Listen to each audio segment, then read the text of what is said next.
Hey guys, welcome back to the channel. I just wanted to do a quick video about myself, and not a lot of you probably know, but I'm in the military, and I've been in the military for this year, it'll be 8 years, and I just wanted to tell you about my experience and the process of what it took to get there.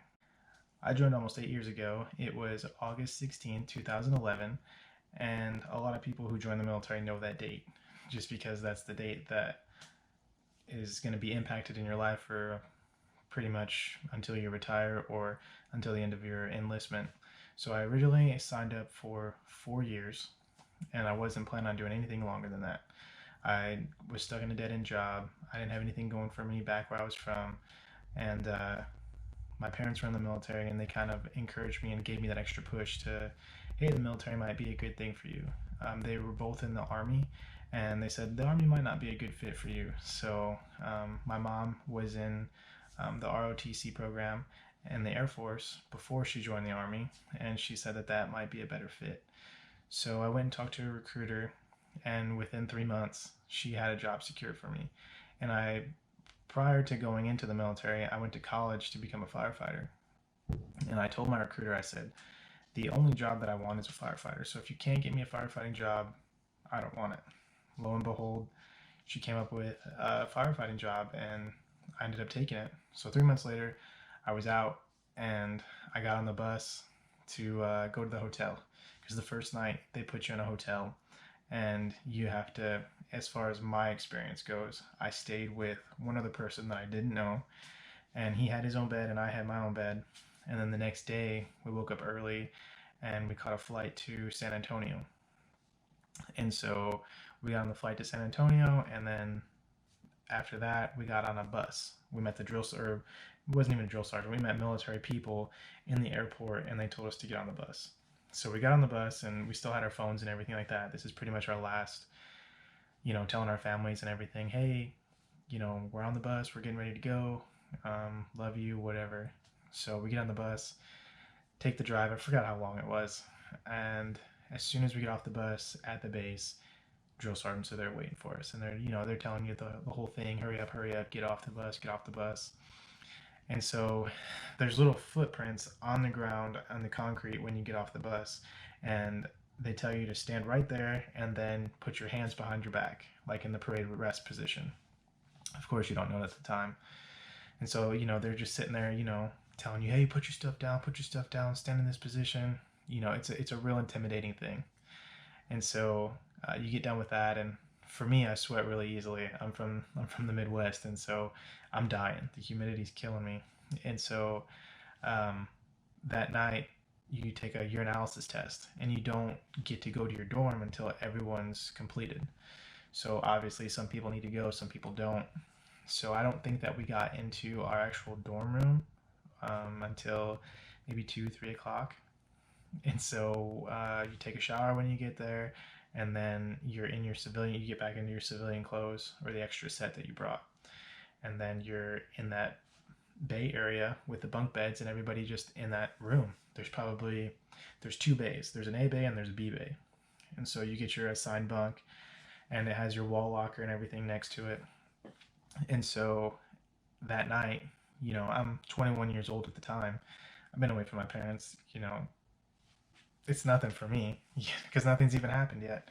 So you're in your bed, and you're basically laying there trying to go to sleep, and you hear people crying. You have 18-year-olds who've never been away from home, and you hear them sniffling and everything else. I miss my mom and everything else like that. And so you'll hear the TI say, hey, keep it quiet out there, going back and forth. So then pretty much the first week is just orientation into getting into the military life. You get in process and everything else, and then you slowly get integrated into becoming a part of the military. So you don't get to wear the actual uniform until, I forgot what week it is off the top of my head. It was either week 2 or week 3. And so you don't get to wear your boots right away either. You have to wear your sneakers, because if you just wear your boots right away, then you're going to get blisters and everything else like that. You need to break in your boots. So you'll switch back and forth between your actual sneakers and your military boots. And so basically one of the big things is just work together. Don't fight everybody in your group. You know, if you're going to be chosen to be something in there. And when I say that, I'm talking about you're going to be given a job or a task to do every single morning. There's shoe aligners, there's bed aligners, there's element leaders, there's a latrine queen. That's what they call it, the person who takes care of the bathroom and everything. There's a closet monitor. There's everything. So there's a bed aligner, like I said.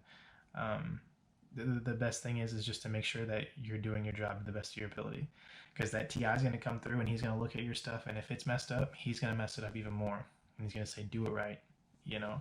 So that's where they try and instill, you know, doing the best that you can and always putting greatness first, you know.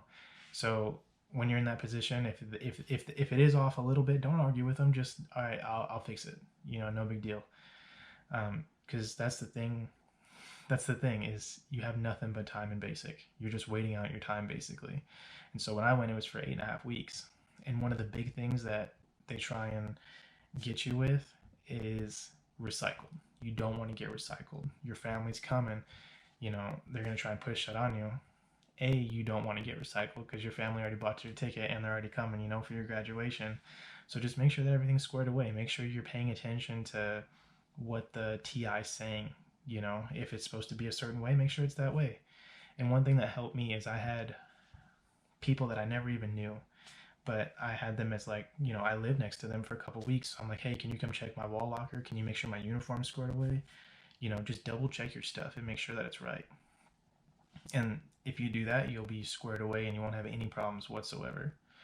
And so, you know, you'll do that and then you get through your 8.5 weeks. And obviously, there's a lot more stuff in between. You know, you do an obstacle course, you go do Beast Week, you know, you do a bunch of different stuff and it makes you a better person, I think.